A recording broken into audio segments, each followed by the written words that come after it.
Good morning everyone. It's me Vidya, your SS teacher. Welcome back to the SS class. You already know that your SS classes already started and 2 chapters finished, 1 geography chapter and 1 politics chapter, and history chapter, the first chapter already started and 1 portion finished. Next we are going to study about the second portions of that chapter, and it is sources of medieval period. Sources of medieval period. Before going to that portion, may I ask you some questions from the first portions? Or we can discuss about what you already studied about this chapter. Okay. First of all, tell me about which period you are studying in this chapter. About which period you are studying in this chapter. Yes, medieval period. Then may I ask you another one question.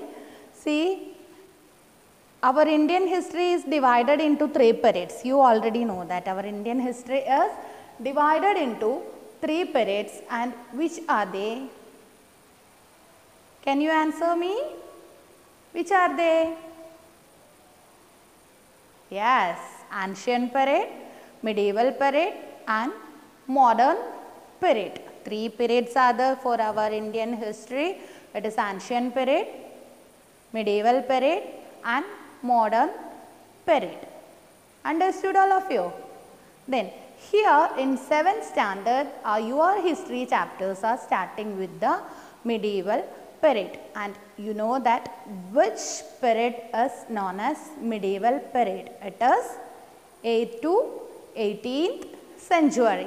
8th to 18th century, this Indian history is called the medieval period. Got it? Then next, in this 8th to 18th century, in between that there is a period is called the transition period. That also you studied in the first portion. Transition period. Which period is known as transition period? Yeah, 8th to 12th century. 8th to 12th century is known as transition period. Why it is called transition period? It is transition period because it makes many changes. That period we can witness many changes in the history. That's why that period is called transition period. Then what are the changes happened in that period? That also you completed. That is social some changes happened, religious changes happened, then economical changes happen, political changes happens. These are everything you completely covered in that portion. Then next we are going to study the next portion. It is sources of medieval period. Can we start? Okay.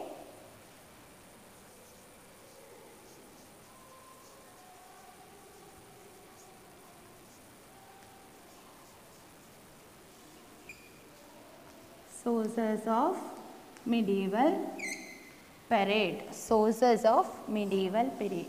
Then tell me, what is sources? You already heard about this sources. What are sources? Yes, a thing or a place that gives us the information about a thing. A thing or a place that gives information about the any other thing, that is source. Then here the sources are divided into, mainly the medieval period sources are divided into 2, that is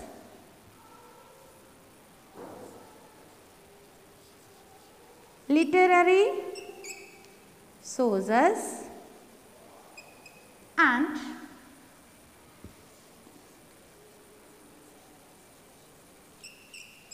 archaeological sources. Literary sources and archaeological sources. I will explain about this. See, literary sources means the sources that I already told you. Sources are the thing or a place that gives us the informations. So here first we told sources are divided into two, literary sources and archaeological sources, and here literary sources are written records. Literary sources are written records, and these written records are sometimes it is some chronicles, sometimes it is commentaries, royal orders, farmans, then autobiographies, biographies, like that. Many different works were there in this ancient period, and that written works are called literary sources. Okay. Then we are studying about the sources, that is literary sources and archaeological sources, and I already told you that literary sources means that sources are written records. Sources are written records. And one thing you need to understand, that is these all written records are at that time it is manuscripts. It is manuscripts. You just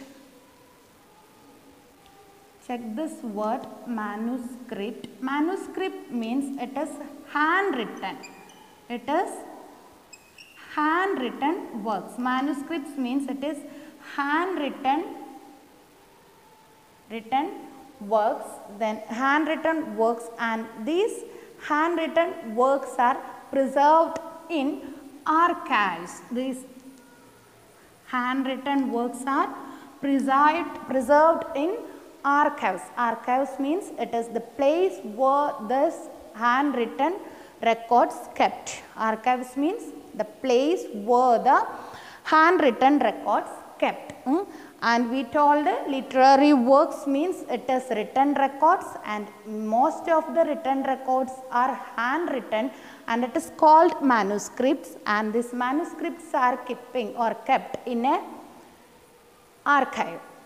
Understood all of you everything about the literary works? Okay. Then next one is archaeological sources. We told archaeological sources are monuments like what?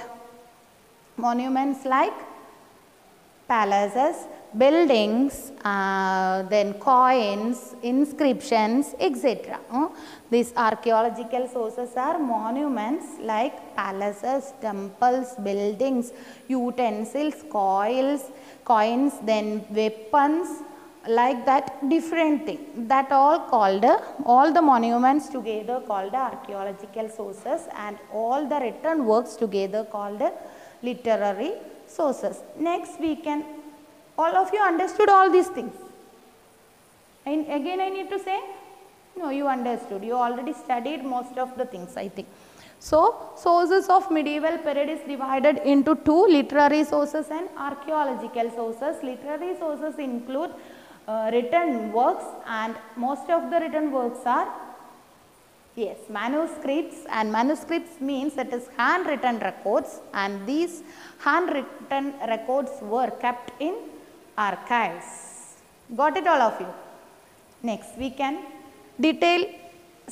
go for a detailed study in literary works and archaeological sources. Okay.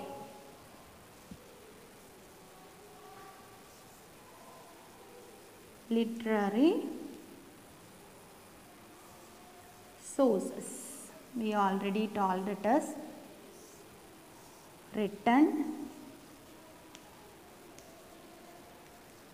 works, written records. It is better. Written records. Okay, literary source. It is most of the it is written records. You need to study like that. It is written records, and these written records again divided into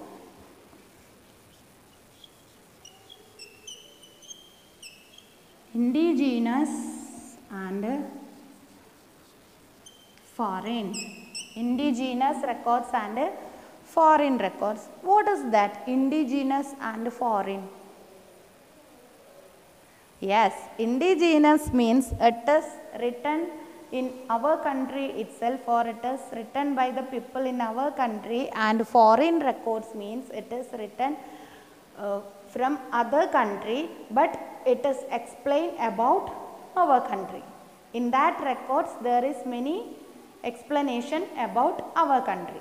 This indigenous records means all things about our country and written from our country, and foreign records means it is sometimes it is written from our country, but it is written from another country but explain about our country. Understood? See, I will tell you one example. Some of the Arabian travelers, Arab travelers are coming to, Arab people or other foreigners, Europeans are coming to India, came to India in ancient period, medieval period and modern period, and when they went back from our country, they are writing about our country. That written records are called foreign written records. Understood? No? And the indigenous foreign records, then another one is some other literary works we can study, that is we already told it, different type of records, and for in that one we can say it is religious records. Religious records left by the religious leaders, reformers or their disciples. These religious records left by the religious leaders, reformers or their disciples. Understood? Religious records, the indigenous records we studied, foreign records, both are the division of literary sources. Then religious records, it is left by the religious leaders or reformers or their disciples. And some other works, that is dramas and folklores. Dramas and folklores. Dramas and folklores, that also we can, these dramas and folklore also given many information about the medieval period, and these dramas and folklore together we are getting from Katha, Sarit, Sagar. Dramas and folklores together we are getting from Katha, Sarit, Sagar, or together we can call it Katha, Sarit, Sagar. And another one, Islamic period sources. All sources in Islam of Islamic period were in Persian, Turkish or Arabic language. All the Islamic period records, written records are written in the language of Persian, Arabic or Turkish. Then next one, autobiographies. Do you know what is the difference between autobiography and biography?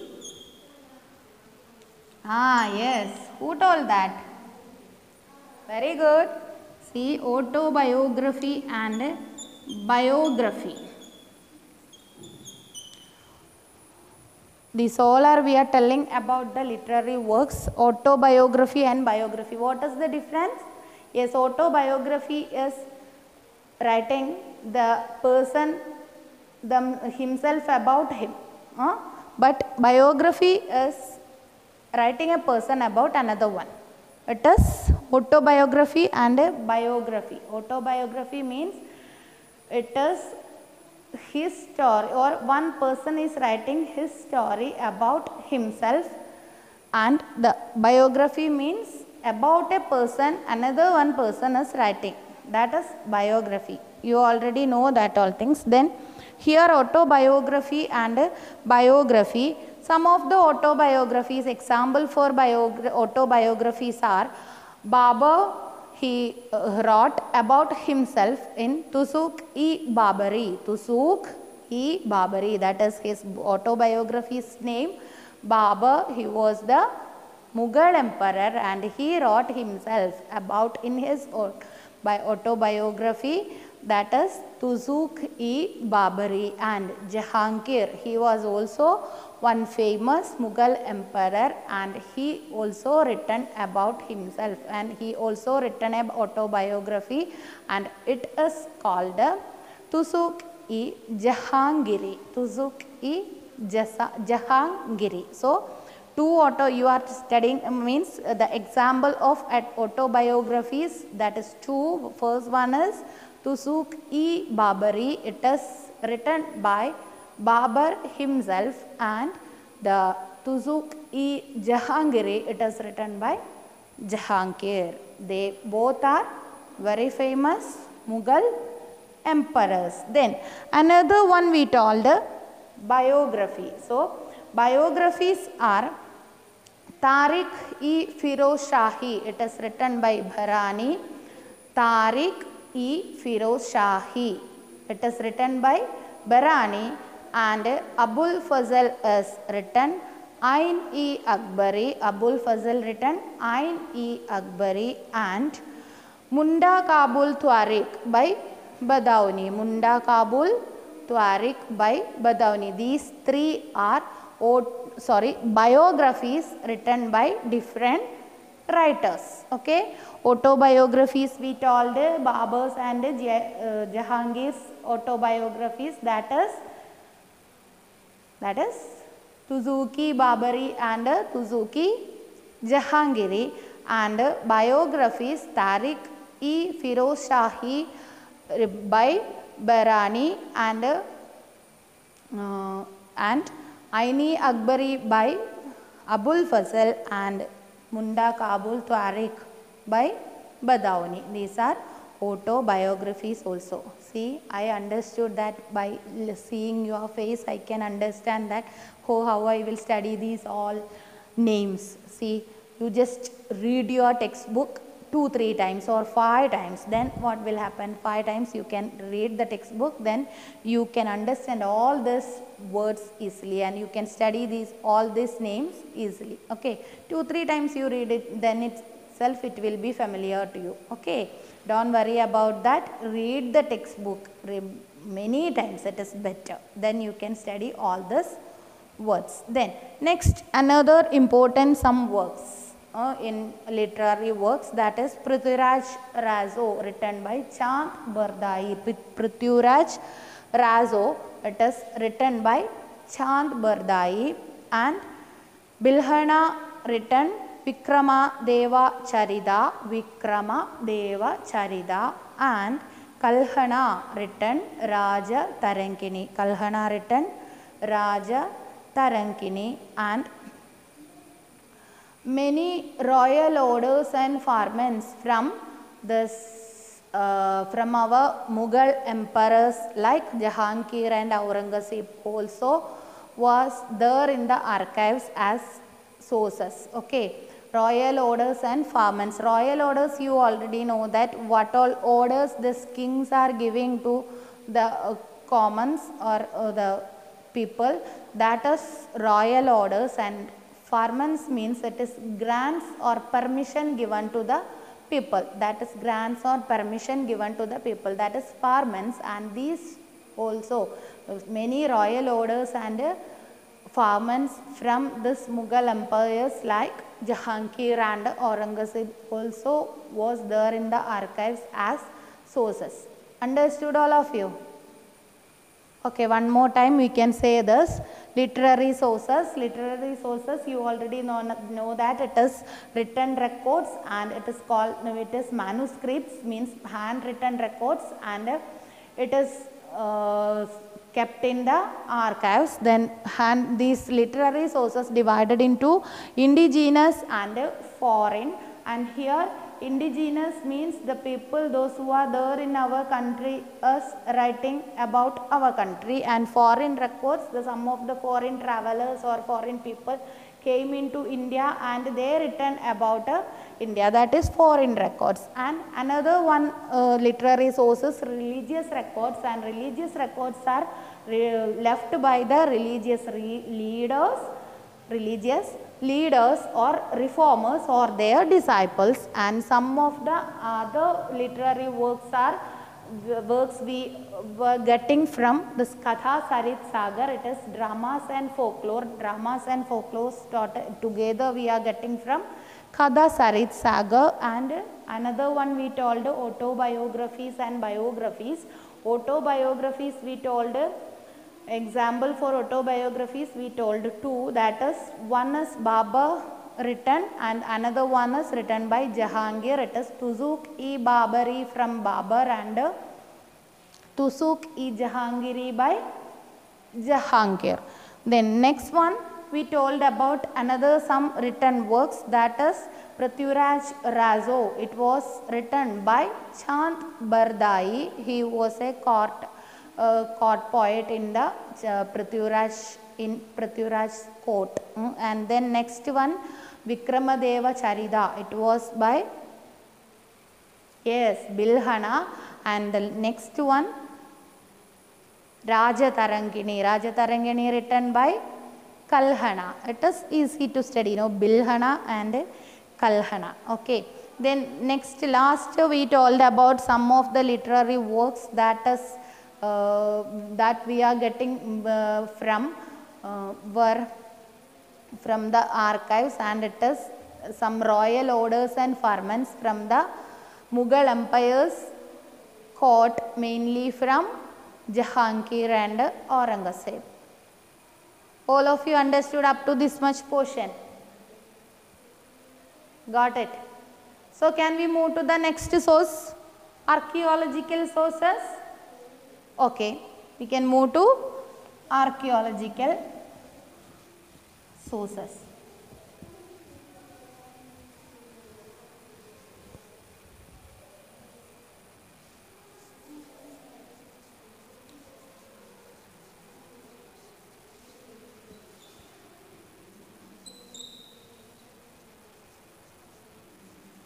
Archaeological sources are mainly it is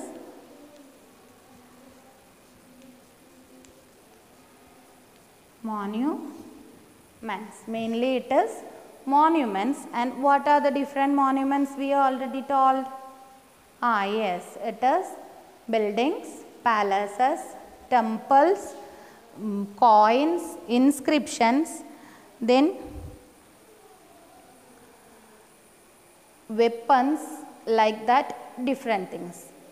Okay. Then here from all these monuments we are getting the information about the social and political life of the people and archaeological style of that time, then what engineering skill of the people, then level of development of the society, in which level that society developed. That all information we are getting from these monuments or archaeological sources. What are they? Yes, monuments means we told what all the things are coming under monuments.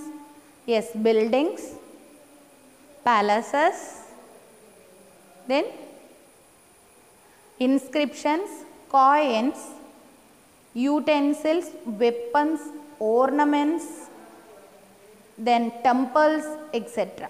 Okay, different type of buildings and temples, palaces, forts, like that, many things they made in medieval period. We are getting all this information from these archaeological sources. We are getting all the information about the medieval period. And what all information we are getting from these monuments? What are they? I told for 3 or 4 things, no? Yes, first one is social and political life of the people. We are getting information about the social and political life of people. Then next one, architectural styles. Yes, architectural styles. What different type of architecture they are using for making the buildings. Then next one, engineering skills of the people. Then next, level of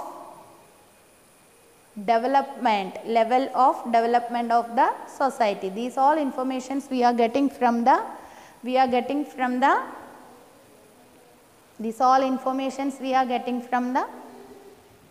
archaeological sources. Okay. Then next, Example for this, what? Palaces and buildings, it is Agra Fort, then Red Fort, Agra Fort in Agra, Red Fort in Delhi, then Fort of Jaisalmer and Amer Fort. These four forts are there now also, and we Indians are keeping our all monuments in a proper way. That's why the people can go and see these all things, and they are getting all the information also. And what are they?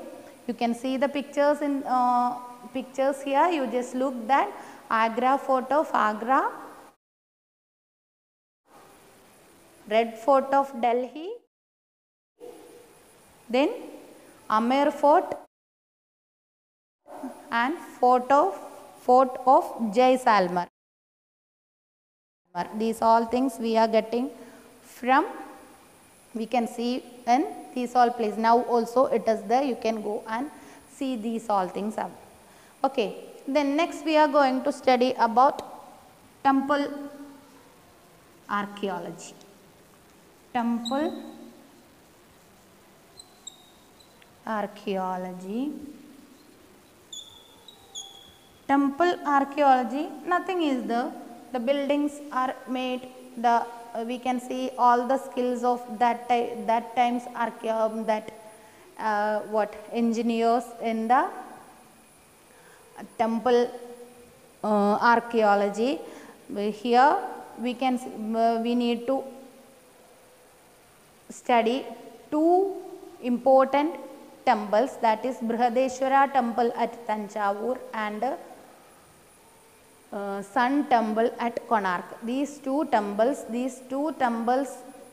gives us many information about at that times people's cultural and religious history of that people. We are getting all the information about the cultural and political history of medieval period with the help of these two temples. That first one is Brihadeshwara temple at Tanjavur and Sun temple at Konark. These two temples gives us the cultural and religious history of that period. Okay, we can move to next one. It is coins. You know that different type of coins are there, and we can get information, we can get the political and economic life of the people by seeing these coins. By studying about these coins, we are getting the information of what all informations? Yes, political and economic life of the people we are getting from these coins, and study of these coins is called numismatics. Numismatics means study of coins. By studying coins, we are getting the information of what? Political and economical history of that period. Understood?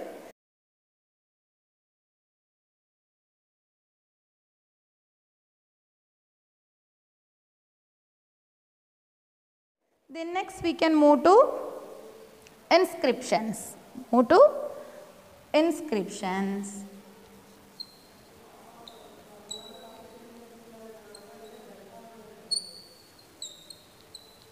Inscription. We can move to inscriptions. That is what? What is inscriptions? You already heard about inscriptions, no? Inscriptions are written records or writings on stone, copper plate or temple walls. Stone, copper plate or temple walls. Some of the royal orders or some of the farmers, they were written in the stone, or some of them are written in the copper plates, and some of them are written in the temple walls. So that all things are called inscriptions, and these in what information we are getting from this inscription? Yes, economical and political life of the people at that period. We are getting all the information about the economical and political life of that people. Understood all of you? Okay, then another one is the study of inscriptions is called epigraphy. Epigraphy. Study of inscriptions are called the epigraphy. Okay, so here we studied about monuments, temple archaeology, coins, inscriptions, then about what is numismatics and what is epigraphy. Okay, then next one is paintings. Next one is paintings. These all are coming under our archaeological sources. Okay, what are they? First one, second temple archaeology, third one is coin, fourth one is inscriptions, and fifth one is paintings. Okay, paintings in this time, from the paintings we are getting the information about the social, religious and political life of the people living in that period, and in that time at that time this miniature painting got more importance. Miniature painting got more importance and it developed, and we are getting information about the court life, methods of warfare, dress, ornaments of this Mughal empires. We are getting information about the court life, then court life, then next the way of warfare or methods of warfare, then next their dress, their ornaments and their way of living. That all information we are getting from the miniature paintings that we can see on the temple walls or the forts, etc. Understood all of you? Up to this much we are studying about this archaeological sources, and we can check one more time. Once more I will say, then you just read the textbook carefully, otherwise it will be a big problem for you. You need to familiar with many words in our textbook, many new books name, new words, etc. So you should read the textbook carefully, then only you will get these all words clearly. Everyone is ready to read the book? Okay, good. Next, we already told about the literary sources. Here we are going to say one more time about this archaeological sources.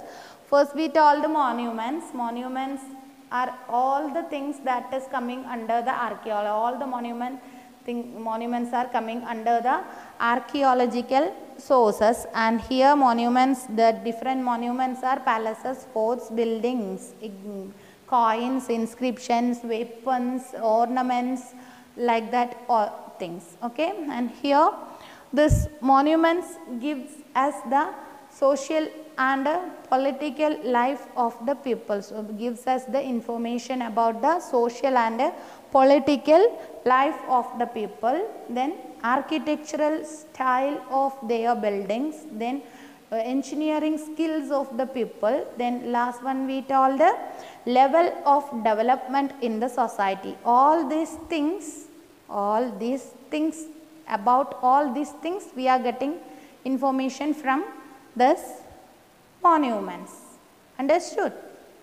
Then next we told about some of the important buildings. What are they?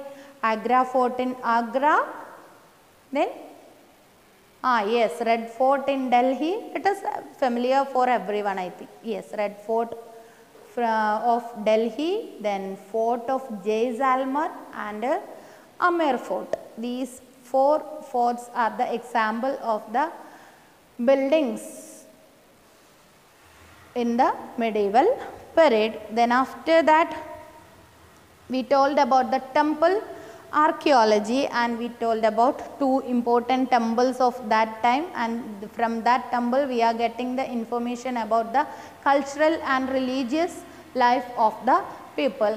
Which are that two temples? It is Brihadeshwara temple and Brihadeshwara temple of Tanjore or Tanjavur, and this, which one?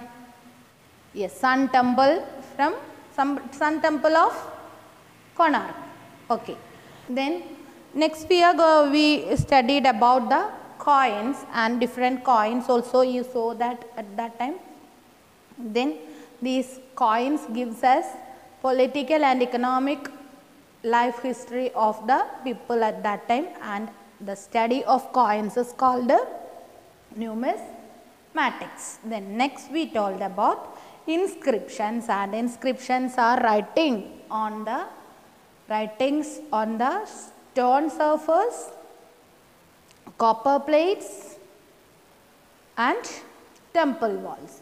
Then we told about the study of inscriptions. It is called epigraphy. Study of inscription is called epigraphy. Then last we told about the fifth one. It is paintings. Paintings also given us many information about the social, religious and political life of the people.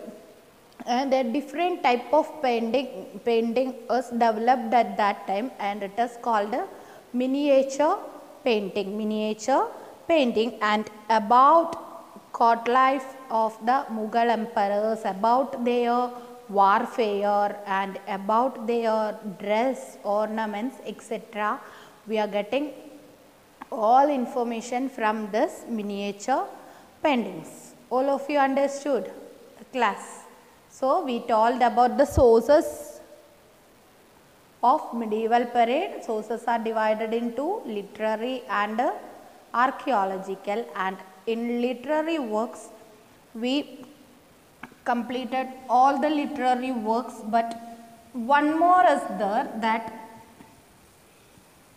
also important, and that is travelogues. What is travelogues?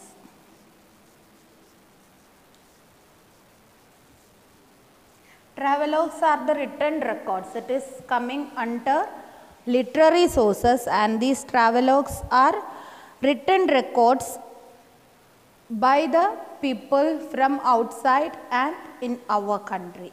Means the people, those who are traveling from one country to another country, they are writing about their travel, and in that writings they are explaining about that in our country's life, okay, or our country's history. That is travelogues. Travelogues means the people, those who are traveling from one place to another place, that is travelers. They are coming to our country and they are understanding about the life of the people in our country, and when they are writing their travelogues, they are explaining about India's life also. That's why we are getting many information from travelogues.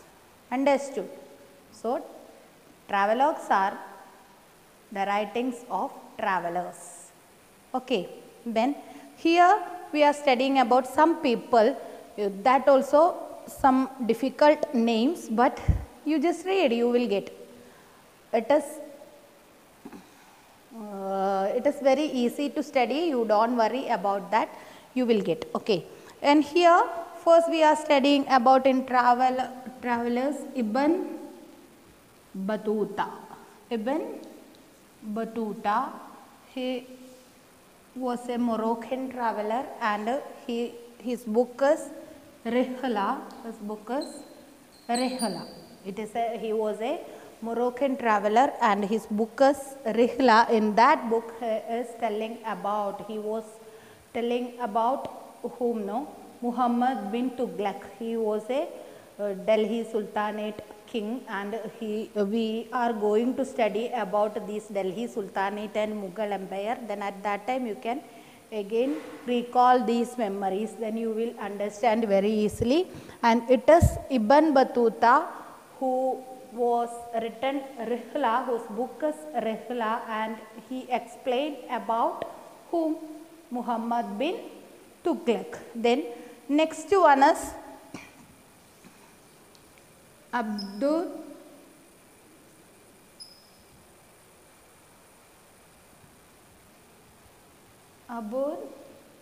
Razak. Abur Razak.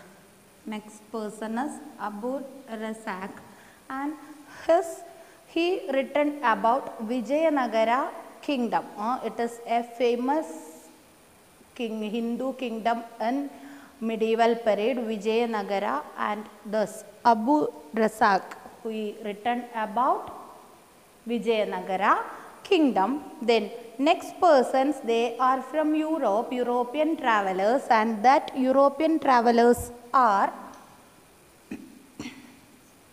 Marco Polo, Niccolo Conti, Marco Polo and Niccolo Conti, and these two persons, they written about the war between Vijayanagara kingdom and Bhamini kingdom. Both are important kingdoms in medieval period, Vijayanagara kingdom and Bhamini kingdom. This Marco Polo and Niccolo Conti, they wrote about these two kingdoms, war between these two kingdoms. And another one person is